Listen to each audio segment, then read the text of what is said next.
Hello students, we will now see in this video NEET Physics 2020 Solutions Part 2. 8 questions we will discuss.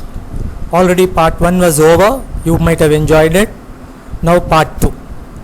There are 8 questions being discussed in details wherever required. We have given explanation. So clear? Now this is question number 9. The energy equivalent of 0.5 gram of a substance is option 1 4.5 10 to the power of 13 joule, option 2 1.5 10 to the power of 13 joule, option 3 0.5 10 to the power of 13 joule, option 4 4.5 10 to the power of 16 joule. Okay, this is a very direct problem. We are going to use the formula E is equal to mc square.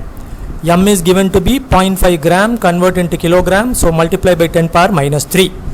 Convert gram into kilogram means you will have to multiply by 10 to the power of minus 3. C square, here C is the speed of light, 3 into 10 power 8 the whole square. So 0.5 into 9, then 10 power minus 3, 10 to the power of 16. So 10 to the power of minus 3 plus 16, which will be 10 to the power of 13. 0.5 into 9 will be 4.5. So calculation is very simple. You could have easily got the answer like this, 4.5 10 to the power of 13 joule. Okay, this is speed of light. Answer is option 1. Go to the question number 10. A screw gauge has a least count of 0.01 millimeter and there are 50 divisions in its circular scale. The pitch of the screw gauge is option 1 0.25 millimeter, option 2 0.5 millimeter, option 3 1.0 millimeter, option 4 0.01 millimeter. See, this is a screw gauge, this is a circular scale, and there is a formula for the least count which says that least count is equal to pitch divided by number of divisions on circular scale. But here what is asked? The pitch of the screw. So pitch is equal to least count into number of divisions on circular scale. So pitch is equal to least count multiplied by number of divisions on circular scale. It is given least count to be 0.01 millimeter. You see here least count is 0.01 millimeter. Number of divisions on circular scale also given 50 divisions. So multiply this by 50. Answer is 0.5 millimeter. So option 2 will be correct. Next question. Two cylinders A and B of equal capacity are connected to each other via a stopcock. A contains an ideal gas at standard temperature and pressure. B is completely evacuated. The entire system is thermally insulated. The stopcock is suddenly opened. The process is option 1 adiabatic, option 2 isochoric, option 3 isobaric, option 4 isothermal. Now generally we would say that this is thermally insulated and the process is rapid. So we can consider it to be adiabatic. Thermally insulated, suddenly opened. So they indicated towards the adiabatic process. A better choice would be a free expansion, but here out of the 4 things we can mark adiabatic. Option 1. Okay.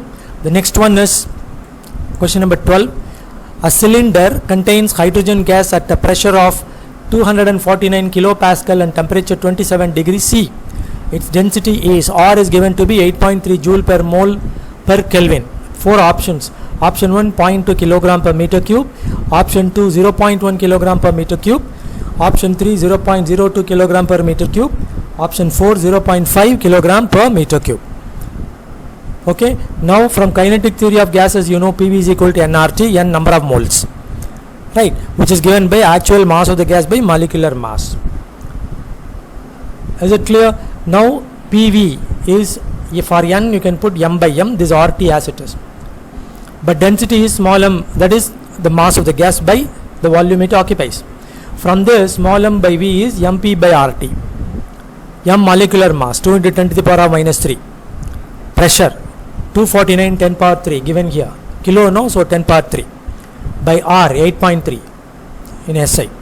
Temperature you will have to substitute in the Kelvin units, so add 273. So this will be 300.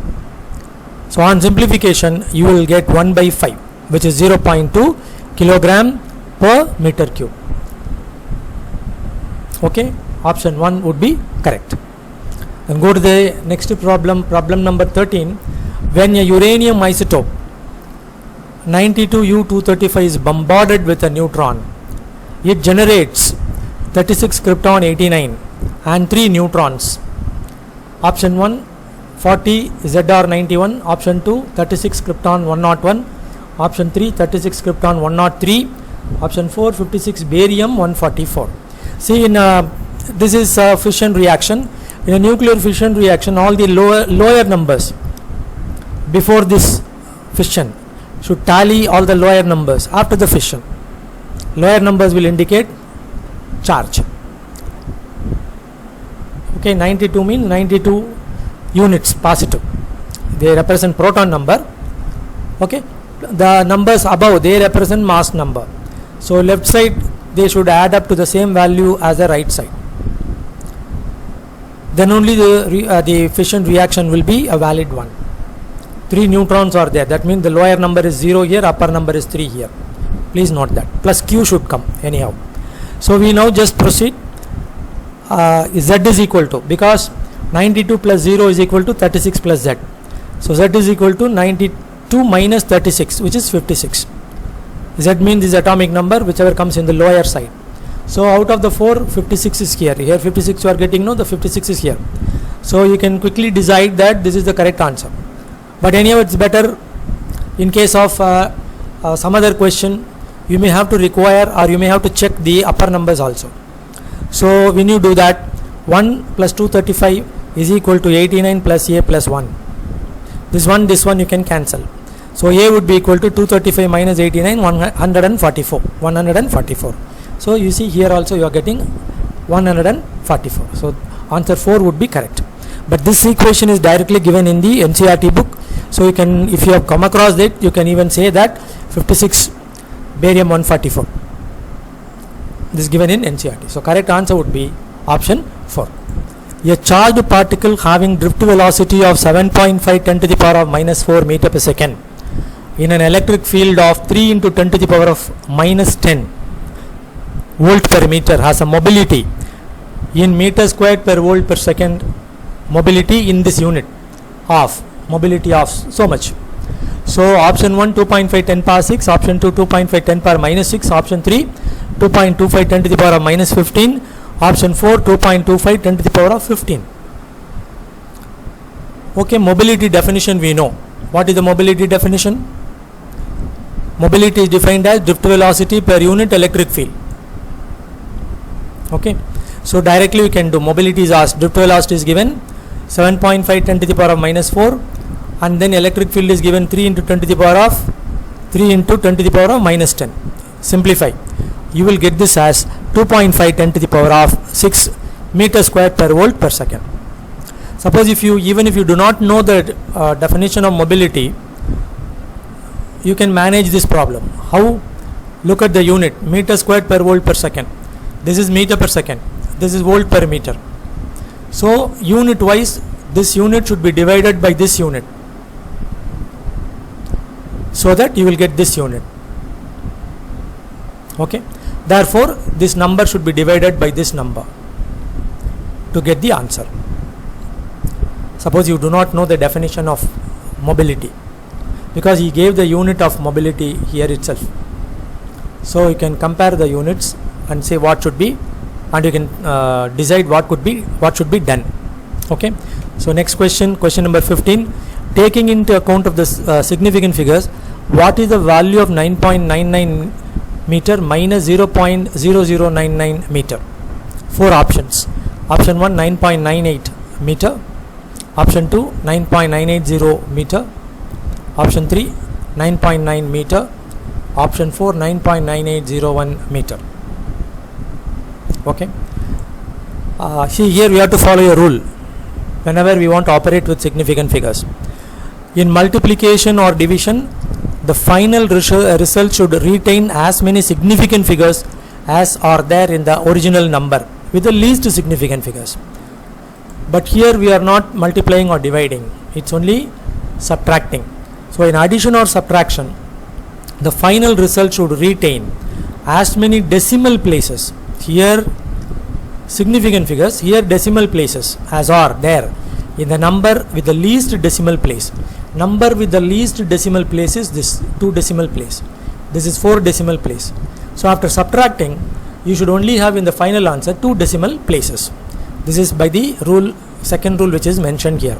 So 9.99 subtract 0.0099. Okay. So on subtraction, you will get 9.9801. But there are 4 decimal places. You have to round it off to 2 decimal place only, as per this rule. Therefore, the answer is we have 9.98 as the answer. You will have to retain only 2 decimal place out of the 4. Okay. So you will have 9.98 as the answer. So option 1 is correct. Question number 16. An iron rod of susceptibility 599 is subjected to a magnetizing field of 1200 ampere per meter. The permeability of the material of the rod is given the value mu naught as 4 pi 10 to the power of minus 7 Tesla meter per ampere. Option 1 8.0 into 10 to the power of minus 5 Tesla meter per ampere. Option 2 2.4 pi 10 to the power of minus 5 Tesla meter per ampere. Option 3 2.4 pi 10 to the power of minus 7 Tesla meter per ampere. Option 4 2.4 pi 10 to the power of minus 4 Tesla meter per ampere. Here it is given susceptibility, and we have the formula mu r is 1 plus chi.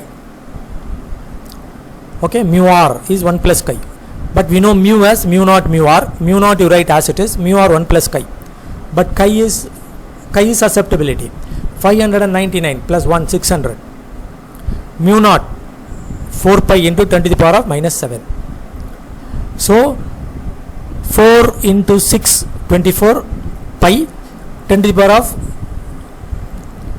minus 7 10 to the power of 2. So you simplify this, easy number. So finally 2.4 pi 10 to the power of minus 4 Tesla meter per ampere. Okay, this is susceptibility 1 plus chi. So on, option 4 is correct. 2.4 10 to the power of minus 4 Tesla meter per ampere. Question number 17. A spherical conductor of radius 10 cm has a charge of 3.2 10 to the power of minus 7 coulomb distributed uniformly. What is the magnitude of electric field at a point 15 cm from the center of the sphere? So capital R is 10 cm, which is radius. Small r is distance of the point from the center. 1 by 4 pi epsilon naught given as 9 into 10 to the power of 9 Newton meter squared per coulomb square. Option 1 1.28 10 to the power of 5 Newton per coulomb. Option 2 1.28 10 to the power of 6 Newton per coulomb. Option 3 1.28 10 to the power of 7 Newton per coulomb. Option 4 1.28 into 10 to the power of 4 Newton per coulomb. So we see how to proceed. It's also a direct application of the formula. See, E is Q by 4 pi epsilon naught small r squared for r greater than or equal to capital R. Here small r is greater than capital R. So Q by 4 pi epsilon naught r squared. Q is this 1 by 4 pi epsilon naught 9 into 10 power 9. Q is 3.2 10 to the power of minus 7 coulomb. R squared is given 15 centimeter. Convert into meter by multiplying it by 10 to the power of minus 2. R square is there, so you square it. So 9 into 3.2, all the 10 power and all 10 power digits you can separate out. 10 power, 10 power, 10 power, you can write them separately. 9 into 3.2, 15 square, 225. Here 10 to the power of 9, 10 to the power of minus 7, but 10 power minus 4 is there in the denominator. It will go to the numerator and it will become 10 to the power of 4. So 10 to the power of minus 9 minus 7 plus 4. This will be 6. This on multiplication and division here. 9 into 3.2 by 225 will give you 0.128. So again you simplify this. 1.28 10 to the power of 5 Newton per coulomb is the answer. Okay. So what is 1.28 10 to the power of 5 Newton per coulomb? Option 1 is correct. Okay, I didn't mark it here. Option 1 is correct. Then question number 18. A series LCR circuit is connected to an AC voltage source. When L is removed, that is inductor is removed from the circuit, the phase difference between current and voltage is pi by 3. If instead C is removed from the circuit, the phase difference is again pi by 3 between current and voltage. the power factor of the circuit is option 1 0.5, option 2 1, option 3 minus 1.0, option 4 0. Here it is 1.0. Okay. Now you can see here phase difference. See, positive phase difference means current lags the EMF. Negative phase difference means current leads the EMF. L is removed. That means capacitor is there in the circuit. Current leads. So it should have been minus pi by 3, but doesn't matter. They might have meant numerically. So pi by 3, pi by 3. Okay, one is inductor removed, the other one capacitor removed. Now you can see when L is removed, there is capacitor. Cos phi is R by root of XC square plus L square. This is from the phasor diagram. When C is removed, cos phi is R by root of XL square plus R square. It is given both of them are same here. Therefore, we get XL is equal to XC. Cos phi values are same here. R and R, R, R. So XC square should be equal to XL square. XL is equal to XC is a case of resonance. So phase difference is 0. Hence the power factor, which is cos phi is 1. Cos 0 is 1. Hence the power factor is 1. Therefore the answer is option 2. Is it okay? Thank you. We will meet in the next video. Please subscribe, like and comment. Thank you.